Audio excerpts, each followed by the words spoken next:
नमस्कार, मैं हूं अक्षय विधवा और आप देख रहे हैं प्राइम टाइम में हमारी आज की खास पेशकश सीबीआई की रेड। आपको फंसाना या जेटली को बचाना। 2 दिन पहले सीबीआई की रेड पर लाल हुई आम आदमी पार्टी ने आज डीडीसीए घोटाले को लेकर कई खुलासे किए हैं और इन खुलासों से वित्त मंत्री अरुण जेटली की भूमिका पर सवाल खड़े किए। उनकी अध्यक्षता में डीडीसीए में कई घोटाले हुए, यहां आपका कहना था जो 2 दिन पहले सीबीआई की रेड दिल्ली सचिवालय में हुई थी उसका मकसद अरुण जेटली को बचाना था, आम आदमी पार्टी ने यह भी कहा। तो चलिए इसी खबर के साथ आज हम शुरू करते हैं प्राइम टाइम में हमारी आज की खास पेशकश सीबीआई की रेड। आपको फंसाना या जेटली को बचाना।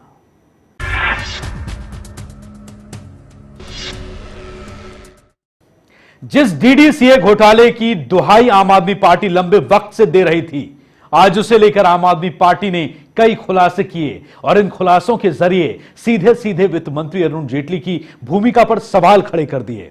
आम आदमी पार्टी ने कहा कि 24 करोड़ का स्टेडियम आखिर 114 करोड़ रुपए में बनाया गया और यह सब अरुण जेटली की अध्यक्षता में हुआ। इतना ही नहीं, डीडीसीए को अमीरों की जागीर बना दिया गया है।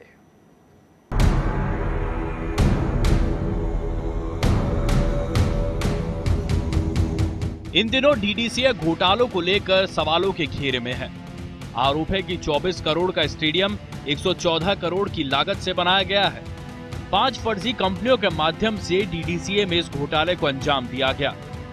ये आरोप आम आदमी पार्टी ने वित्त मंत्री अरुण जेटली पर लगाए हैं। डीडीसीए में हुए घोटालों को लेकर आम आदमी पार्टी ने गुरुवार को एक प्रेस कॉन्फ्रेंस करते हुए वित्त मंत्री अरुण जेटली पर कई गंभीर आरोप लगाए। आरोप नंबर 1, कहां गए 90 करोड़? डीडीसीए की कंस्ट्रक्शन में जो घोटाला हुआ उसके बारे में डीडीसीए ने अरुण जेटली जी की अध्यक्षता ने 24 करोड़ रुपए का बजट बनाया कि हम इस स्टेडियम को 24 करोड़ रुपए में कंस्ट्रक्ट करेंगे। कुल राशि 114 करोड़ रुपए खर्च करी गई। कहां गए वो 90 करोड़? आरोप नंबर 2, कितनी कंपनियों को पेमेंट किया? चिट्ठी लिखकर कहते हैं, मैं अभी ये पढ़ के आपको सुनाऊंगा, अपने member of parliament Kirti Azad को, और लिखकर कहते हैं, we consciously got our stadium constructed by EPIL. EPIL एक पब्लिक सेक्टर अंडरटेकिंग है। We consciously got our stadium constructed by EPIL, a public sector company, in order to ensure that all transactions with public sector company are above board. हमारे पास जो दस्तावेज हैं वो दिखाते हैं कि ईपीआईएल को केवल 57 करोड़ की पेमेंट करी गई। 114 करोड़ रुपए में से ईपीआईएल जो एक पब्लिक सेक्टर अंडरटेकिंग है उसको केवल 57 करोड़ की पेमेंट करी गई। बाकी 57 करोड़ रुपए कहां गए? बाकी 57 करोड़ रुपए कैसे साइफन ऑफ हुए? किन कंपनियों को दिए गए? इसका जवाब दें। आरोप नंबर 3, डीडीसीए ने दिया 3 कंपनियों को लोन। 1 करोड़ 55 लाख का लोन डीडीसीए 3 कंपनियों को देता है। Vidhan infrastructure private limited, Shriram Tradecom private limited, Maple infra reality private limited. जब पूछा जाता है उनसे कि ये क्या पैसा दिया गया, ना अध्यक्ष उसका जवाब दे पाते हैं, जो प्रेसिडेंट डीडीसीए के, ना जनरल सेक्रेटरी उसका जवाब दे पाते हैं। आरोप नंबर 4, अरुण जेटली की अध्यक्षता में हुआ घोटाला। मोदी जी, सबसे पहले अपने भ्रष्ट मंत्री को हटाइए। आप लोगों ने कहा था कि कलेक्टिव रिस्पॉन्सिबिलिटी होती है। मनमोहन सिंह को कहा था कलेक्टिव रिस्पॉन्सिबिलिटी होती है। 2G घोटाला हुआ, कोल घोटाला हुआ, मनमोहन सिंह का इस्तीफा मांगा। यहां तो कलेक्टिव रिस्पॉन्सिबिलिटी के साथ साथ सबूत दे रहे हैं। आज हम आम आदमी पार्टी ये सबूत जारी कर रही है सारे, जिससे साबित होता है कि अरुण जेटली जी की अध्यक्षता में भ्रष्टाचार हुआ, उनकी सहमति से भ्रष्टाचार हुआ। आज हम डिमांड करते हैं मोदी जी से कि अपने भ्रष्ट मंत्री को हटाएं। और आरोप नंबर 5, जांच को प्रभावित कर सकते हैं जेटली। ये जो तमाम भ्रष्टाचार हुआ है, इसमें कई भ्रष्टाचार फाइनेंशियल इंप्लीकेशंस भी है, फाइनेंशियल इंप्रोप्राइटीज भी हैं। कहीं ना कहीं इसकी जांच का तंत्र माननीय वित्त मंत्री अरुण जेटली जी के अंडर आता है। वे देश के फाइनेंस मिनिस्टर भी हैं और कॉर्पोरेट अफेयर्स मिनिस्टर भी हैं। तो ये बहुत बड़ा कॉन्फ्लिक्ट ऑफ इंटरेस्ट का मुद्दा होता है। यदि जेटली जी के ऊपर ही जांच बैठनी है, यदि जेटली जी की अध्यक्षता में जो डीडीसीए 15 साल में जो भ्रष्टाचार चला उस पर जांच बैठनी है, तो जेटली जी की एजेंसियां कैसे उसकी जांच कर सकती हैं, ये जनता को बताया। इतना ही नहीं, आम आदमी पार्टी ने डीडीसीए पर अमीरों का कब्जा बताते हुए ये भी आरोप लगाया कि उसके चयनकर्ताओं के चयन पर मनमानी होती रही है। 5 कंपनियों के जरिए घोटाला किया गया और उसमें डायरेक्टर और पते एक ही हैं। आरोप लगाते समय आम आदमी पार्टी ने इसके पुख्ता सबूत पेश करते हुए प्रधानमंत्री नरेंद्र मोदी से अरुण जेटली के इस्तीफे की मांग की है। Bureau report. तो आम आदमी पार्टी ने अरुण जेटली पर सवाल उठाए तो पूरी बीजेपी बचाव मुद्रा में आ गई है और सीधे सीधे आम आदमी पार्टी के आरोपों को खारिज करते हुए अरुण जेटली को क्लीन चिट दे दी है। इतना ही नहीं, बीजेपी ने इसे सीबीआई से बचने का आपका हथकंडा करार दे दिया है। डीडीसीए घोटाले को लेकर जो आरोप आम आदमी पार्टी ने वित्त मंत्री अरुण जेटली पर लगाए हैं, उनको बीजेपी ने सिरे से खारिज करते हुए नकार दिया है। बीजेपी नेताओं का कहना है कि अरुण जेटली बेहद ईमानदार आदमी हैं, उन पर लगाए गए आरोप पूरी तरह गलत और आधारहीन है। वहीं आम आदमी पार्टी ने जो आरोप लगाए हैं वो उसने सीबीआई की रेड से बचने के लिए लगाए हैं और इन सब में कांग्रेस उसका साथ दे रही है। दिल्ली क्रिकेट एसोसिएशन का और पार्लियामेंट का क्या संबंध है, मुझे समझ में नहीं आया है। कुछ विषय है तो विषय वहां दिल्ली विधानसभा, वो भी चर्चा करना है तो चर्चा करने, कुछ ना कुछ बहाना बना के किसी ये मंत्री का वो मंत्री का इस्तीफा देना, ये तो इसमें कोई मतलब नहीं है और कोई सवाल ही नहीं है।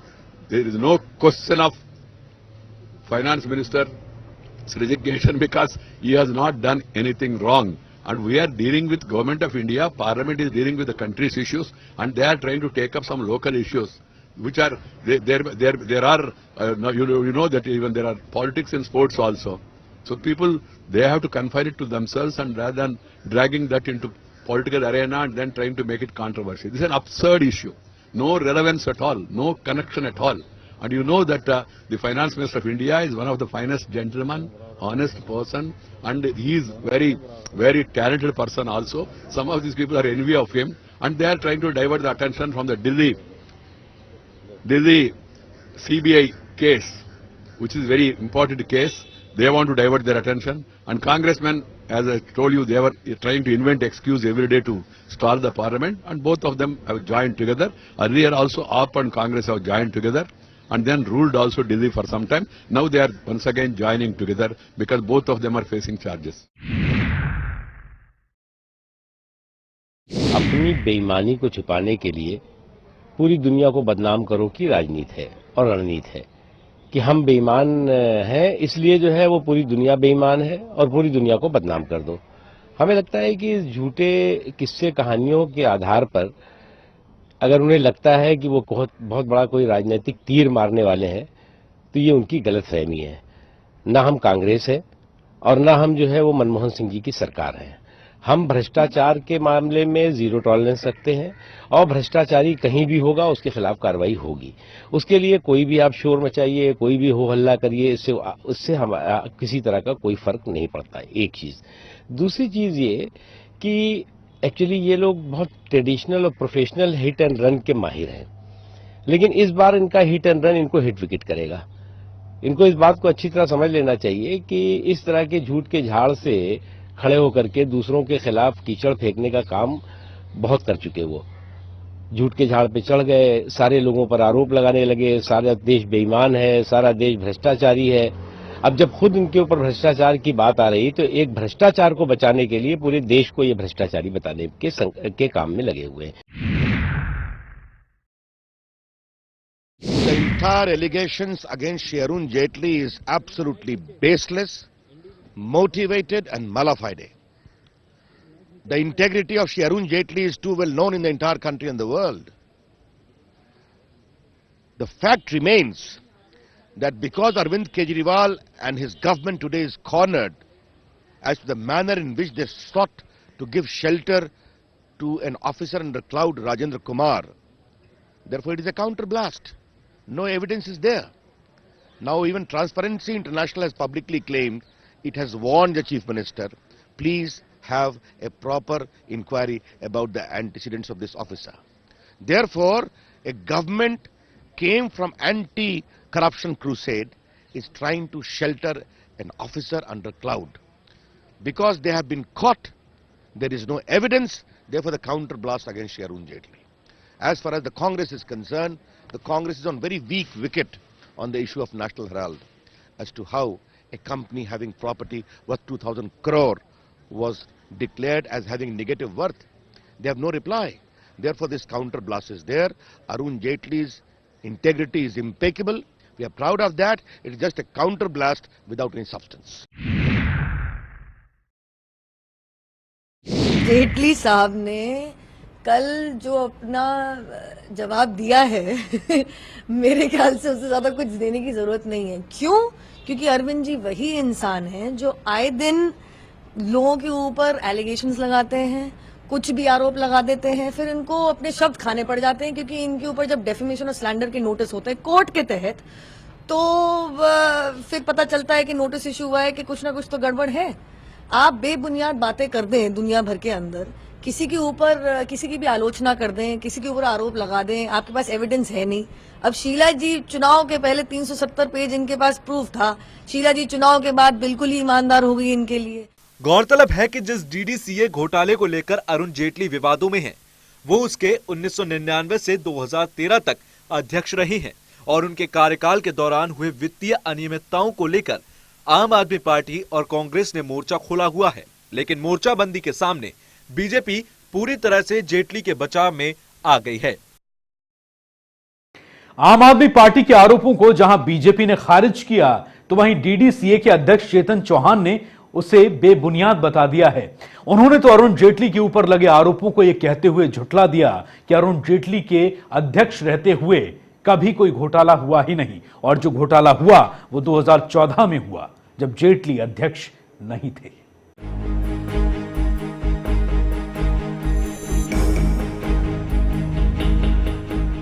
डीडीसीए में कंस्ट्रक्शन से सिलेक्शन तक हुई गड़बड़ी इन दिनों सवालों में है। डीडीसीए में हुए घोटालों को लेकर अरुण जेटली की भूमिका सवालों में है।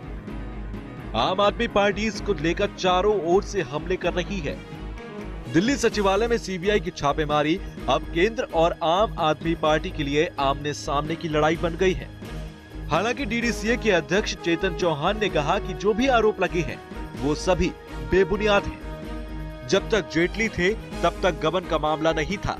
एक मामला जो गबन का आया है वो भी जनवरी 2014 का है। इसके खिलाफ हमने कार्रवाई भी की है। स्टेडियम को नए तरीके से बनाया गया जिससे खर्चा बढ़ा। सारा हिसाब बैलेंस शीट में है। एजीए में बैलेंस शीट रखी गई है। अगर नई जानकारी मिली तो हम जांच को तैयार हैं। As I said before, this stadium वो जर्जर हालत में था, बहुत ही खराब पोजीशन थी, टॉयलेट बराबर नहीं थे, पीने का पानी नहीं था, and we are all very thankful to him because of his effort. We have got a beautiful stadium with a capacity of nearly 42,000. The media is there, the broadcasters are there, you can go and have a look, and all the facilities are there. So we have a stadium of world class. We have a stadium which is comparable to any of the associations in the country. I think you've got the facts wrong. You've got the facts wrong. Mr. Jaitley relinquished the office in December. एक second. Let me make it clear. Mr. Jaitley relinquished the office in December 2013, and this report is of December 2014. उधर BCCI सचिव और BJP leader Anurag Thakur ने आम आदमी party के आरोपों को बेबुनियाद बताते हुए इसे आम आदमी पार्टी का दिवालियापन बताया है। आम आदमी पार्टी का दिवालियापन इसी से नजर आता है कि बेबुनियाद झूठे आरोप लगाकर वो ओछी राजनीति करना चाहते हैं। एक भ्रष्ट अधिकारी को बचाने के लिए एक ईमानदार व्यक्ति पर आरोप लगाने का प्रयास किया जा रहा है, और जब आरोपों में कोई ताकत ना हो तो केवल हवा में आरोप लगाने से कोई काम नहीं बनता। केजरीवाल जी जब दिल्ली का मुख्यमंत्री बनकर यहाँ की जनता के लिए कुछ नहीं कर पाए तो पिछले रास्ते से डीडीसीए पर कब्जा करना चाहते हैं। जब पहले भी आरोप लगे, उस पर पहले भी कांग्रेस के समय जांच हुई और जांच में उस समय भी कुछ नहीं हुआ। और जब एक बार केंद्रीय जांच एजेंसी ने, एसएफआईओ ने जांच करके उस पर अपनी रिपोर्ट दे दी, उसमें कुछ नहीं था, तो मनगढ़ंत आरोप आप जितने मर्जी लगाते जाओ, उनमें कोई दम नहीं है। केजरीवाल जी और उनके पार्टी के लोगों को झूठ बोलने की आदत है और मुझे लगता है ऐसे झूठ बोलने से कोई देश को गुमराह नहीं कर सकता। वहीं केंद्र और दिल्ली सरकार की आपसी लड़ाई में कांग्रेस दोनों पर निशाना साध रही है। Fortunately, the fight between Kejriwal government and the central government is to the detriment of the people of Delhi. Administration has come to a standstill, and absolutely this is a blame game which is going on. That is one part of it. The other part is that it is a sad day for democracy, because the cooperative federalism which the Prime Minister is saying, if this is what cooperative federalism, it is a sad day for Indian democracy, because a Chief Minister's office, for whatever reason it is raided by the CBI means it is something which should not happen in India.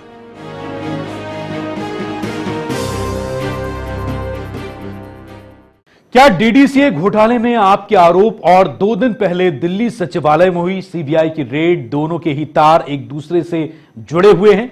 आम आदमी party की अगर माने तो यह red Arun Jaitley को बचाने के लिए की गई थी, जबकि राजेंद्र कुमार तो बस एक बहाना बने। असल काम तो जेटली से जुड़ी तमाम फाइलों को हथियाना था जो अरविंद केजरीवाल के पास रखी हुई थी।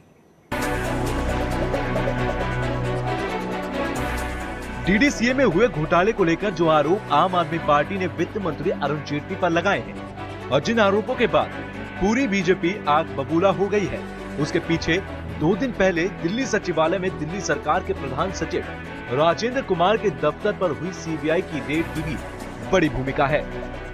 सचिवालय में हुई सीबीआई की रेड के बाद दिल्ली के सीएम अरविंद केजरीवाल ने सवाल उठाए थे कि रेड सीएम दफ्तर पर की गई है। राजेंद्र कुमार तो बहाना है, जबकि सीबीआई ने अरुण जेटली को डीडीसीए घोटाले से बचाने के लिए ये रेड डाली थी।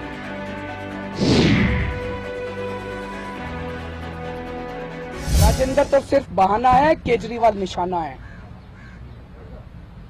तो आज वो क्या कर रहे थे?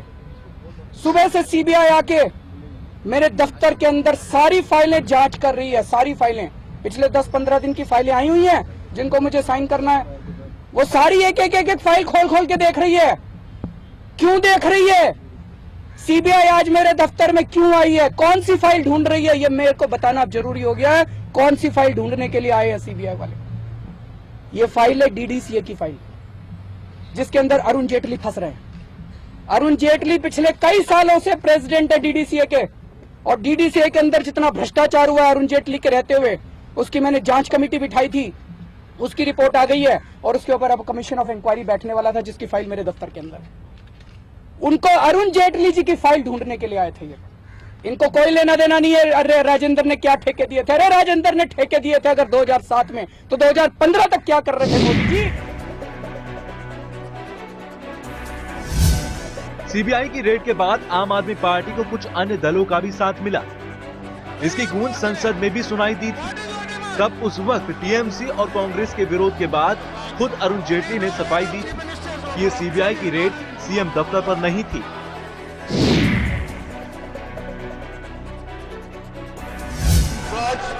And the search is in relation to a case for an alleged offence committed in his capacity before he joined the office of Mr. Kejriwal. The raid has nothing to do with Mr. Kejriwal's office or his tenure. Of the facts, it is no raid of Chief Minister's office. Corruption is not an issue of federalism. लेकिन अरुण जेटली की सफाई को आम आदमी party ने उन फाइलों के नाम गिनाकर झुठला दिया जो सीबीआई अपनी रेड में सीएम दफ्तर लेकर गई थी।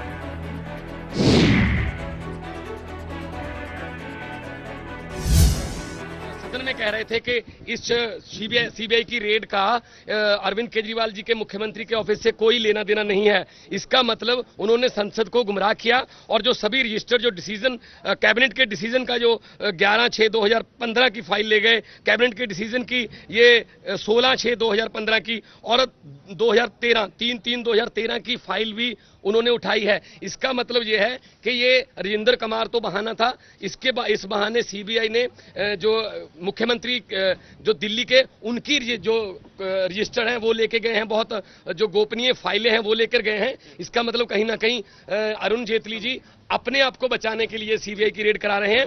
डीडीसीए का जो घोटाला है वो सामने आने वाला था। डीडीसीए के भ्रष्टाचार से ध्यान हटाने के लिए जो कोशिश की जा रही है, इस तरह से ध्यान हटेगा नहीं। आदरणीय अरुण जेटली जी जितना भी उपयोग कर रहे हैं सीबीआई का, फाइनेंस मिनिस्टर जो झूठ बोल रहे थे, उन्होंने कहा कि केजरीवाल के इस टेन्योर से कोई लेना देना नहीं है। तो भाई मुख्यमंत्री का आवक जावक रजिस्टर आप क्यों उठा के ले गए? मुख्यमंत्री ने कल कौन सी फाइलें देखी, कल कौन सी देखेगा, इसको आप उठा के क्यों ले गए? वहां आपने क्यों रेड की? इसका मतलब साफ है कि डीडीसी में जो भ्रष्टाचार है, डीडीसीए में, उससे डरे हुए हैं। और हमारा सवाल नहीं डीडीसीए, भारतीय जनता पार्टी के निर्वाचित सांसद श्री कीर्ति आजाद का लिखा हुआ सवाल है। पार्लियामेंट में कहा कि अरविंद केजरीवाल जी के प्रेजेंट टेन्योर से इस रेड का कोई लेना देना नहीं है। फिर मैं जानना चाहता हूं कि कल सीबीआई रेड में सीएम ऑफिस से जो चीजें सीज की गई, उसमें नवंबर और दिसंबर महीने का फाइल मूवमेंट रजिस्टर क्यों सीज किया गया? अगर चीफ मिनिस्टर के दफ्तर में यह रेड नहीं डाली गई, चीफ मिनिस्टर के इस टेन्योर के कामकाज से इस रेड का कोई लेना देना नहीं था, तो फिर चीफ मिनिस्टर के दफ्तर में फाइल मूवमेंट का रजिस्टर जो नवंबर और दिसंबर का है वो क्यों सीज किया गया? डायरी 2015 सीज की गई और साथ साथ कैबिनेट डिसीजन लेके गए हैं। इसके अलावा ट्रांसपोर्ट डिपार्टमेंट की 3 फाइलें जो सीएम ऑफिस में आई थी उनको लेके गए हैं। इनका उस तथाकथित घोटाले से क्या लेना देना है जिसके बारे में बात कर रहे हैं?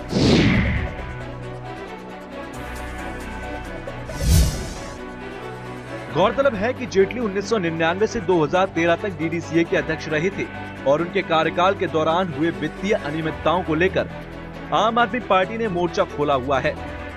और आज बाकायदा एक प्रेस कॉन्फ्रेंस करके आम आदमी पार्टी ने जिस तरह से डीडीसीए घोटाले में अरुण जेटली पर आरोप लगाए हैं, उसके बाद आम आदमी पार्टी की बात में कुछ दम तो जरूर नजर आता है कि कहीं सीबीआई की रेड और राजेंद्र कुमार कोई बहाना तो नहीं थे जिनके सहारे वित्त मंत्री अपने दामन को साफ करना चाहते हो।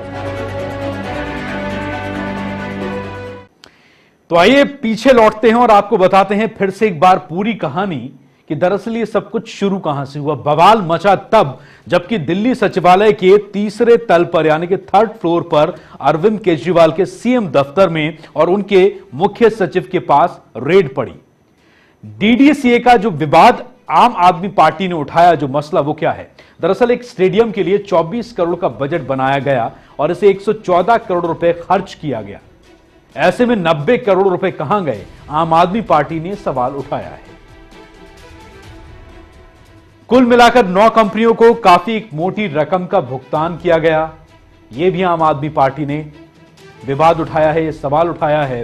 5 कंपनियों का पता भी, एक निदेशक भी, यानी कि 5 कंपनियों का एक एड्रेस और उसका डायरेक्टर भी एक। 1,55,00,000 रुपए का लोन 3 कंपनियों को दिया गया। इस कर्ज का कोई हिसाब नहीं। और डीडीसीए के खजांची नरेंद्र बत्रा से अरुण जेटली का आखिर रिश्ता क्या है? यह भी आम आदमी पार्टी ने अपनी प्रेस कॉन्फ्रेंस में पूछा। जो व्यक्ति डीडीसीए का कानूनी रूप से ऑडिटर है, उसके खिलाफ खुद इस बैलेंस शीट को लेकर करप्शन के आरोप है। डीडीसीए में स्कूल कॉलेज के बच्चे नहीं खेल सकते, इसे एलीट क्लास का क्लब बना दिया गया। एक ही काम के लिए 16 कंपनियों को पैसे दिए गए। यह आरोप लगाया है आपने बीजेपी पर, अरुण जेटली पर। डीडीसीए के कंस्ट्रक्शन में घोटाला हुआ और फर्जी मुकदमों और फर्जी बिलों से पैसा बनाया गया। यह आपके आरोप हैं जो अरुण जेटली पर लगाए गए। डीडीसीए अमीरों की जायदाद है, अमीरों की जायदाद है डीडीसीए। गरीबों के लिए डीडीसीए में कोई जगह नहीं। सेलेक्टर्स के लिए कोई नियम नहीं है, अपने लोगों को जगह दी जाती है, तरजीह दी जाती है। सभी टीमों में ओवर एज प्लेयर्स खेल रहे हैं। तो ये थी प्राइम टाइम की हमारी आज की खास पेशकश। और विवाद उठा अरविंद केजरीवाल के सीएम दफ्तर में सीबीआई की रेड से, लेकिन अब आम आदमी पार्टी ने प्रेस कॉन्फ्रेंस करके ये आरोप अरुण जेटली पर लगा दिए हैं और इससे एक नए विवाद को जन्म दिया है। इसी के साथ हमारी इस पेशकश में बस इतना ही। बाकी खबरों के लिए आप बने रहिए हमारे साथ। नमस्कार।